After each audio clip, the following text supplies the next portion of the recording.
As-tu déjà vu quelqu'un être consumé par la jalousie, ou bien été témoin de la paix venue d'une foi inébranlable? Aujourd'hui, nous allons examiner une histoire qui oppose fortement ces deux chemins. Nous explorons 1 Samuel chapitre 22, versets 3 à 26 et chapitre 23, verset 6, ainsi que les psaumes 52 et 140, où l'on voit les effets dévastateurs d'une jalousie incontrôlée dans la vie de Saül et la force que procure la foi dans celle de David.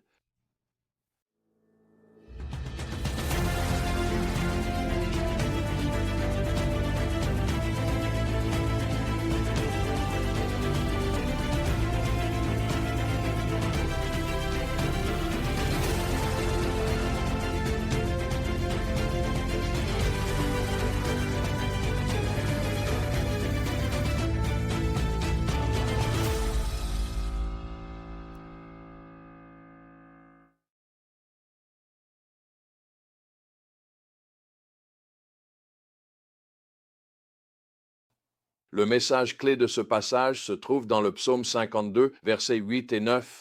Mais moi, je suis comme un olivier verdoyant dans la maison de Dieu. Je me confie dans l'amour inébranlable de Dieu pour toujours et à jamais. Pour ce que tu as fait, je te louerai toujours en présence de tes fidèles. Et j'espérerai en ton nom, car ton nom est bon. Cette déclaration nous montre que la véritable sécurité et l'épanouissement viennent de la confiance en Dieu et non du pouvoir ou du statut. Notre histoire commence avec David qui cherche refuge à Moab pour ses parents, montrant son souci pour sa famille alors qu'il est en fuite. En même temps, la paranoïa et la jalousie de Saül atteignent de nouveaux sommets.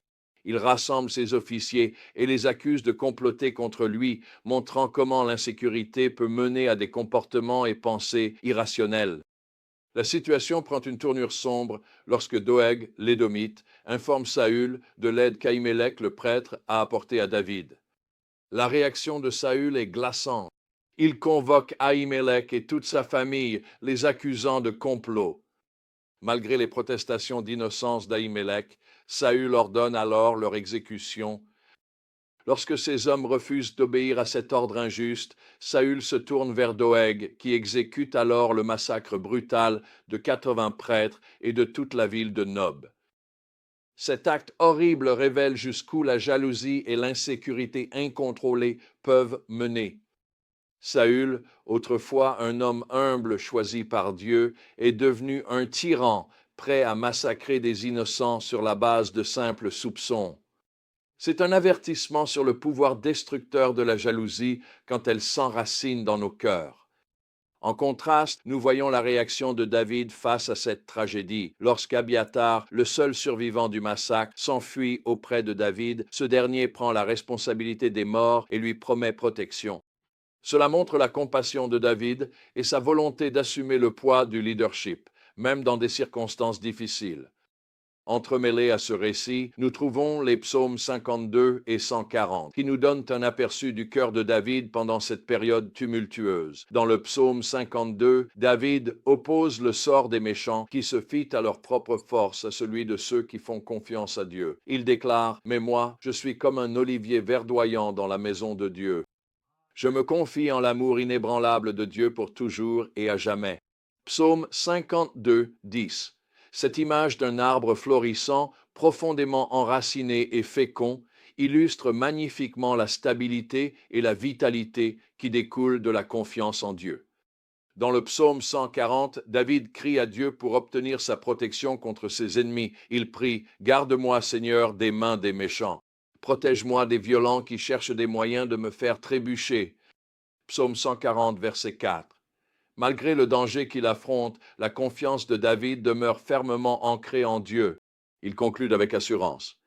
Certainement, les justes loueront ton nom et les hommes droits vivront en ta présence.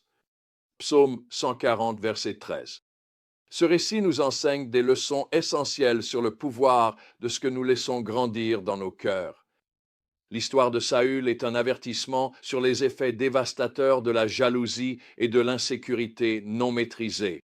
Ce qui avait commencé comme une petite graine d'envie est devenu un arbre de paranoïa et de violence, poussant Saül à commettre des actes horribles.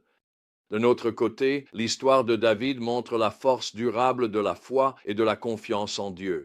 Bien qu'il soit confronté à des dangers mortels et témoin de terribles tragédies, David conserve son intégrité et sa confiance en Dieu. Ces psaumes révèlent un cœur qui, même dans la tourmente, trouve la paix et la sécurité dans l'amour infaillible de Dieu. Cette histoire me rappelle mon parcours avec la jalousie et l'insécurité. Avant de connaître le Christ, j'étais consumé par la jalousie. Je ne pouvais pas m'identifier au désir de tuer de Saül, mais je connaissais l'obscurité qui envahissait son cœur. La jalousie, née de l'insécurité, m'amenait à des pensées et des comportements irrationnels, surtout dans les relations. Je devenais possessif et disais des choses totalement contraires à ma nature par insécurité. Ce dont j'avais besoin, c'était d'une greffe de cœur, et Jésus, le grand médecin, m'a offert exactement cela. Lorsque j'ai placé ma foi en lui, il a complètement transformé mon cœur. L'une des plus grandes transformations a été la sécurité que j'ai trouvée en lui.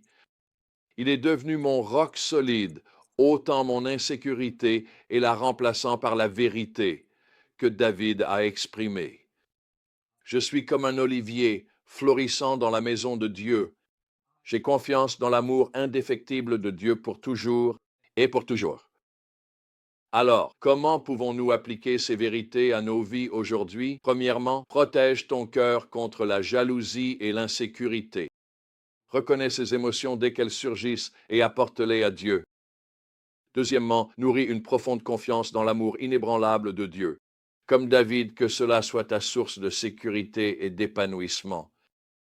Et troisièmement, face à l'adversité, ouvre ton cœur à Dieu dans la prière. Comme David fit dans les psaumes. Quatrièmement, souviens-toi que ta réaction face aux situations difficiles révèle ce qui se trouve réellement dans ton cœur. Efforcez-vous de répondre avec foi et intégrité.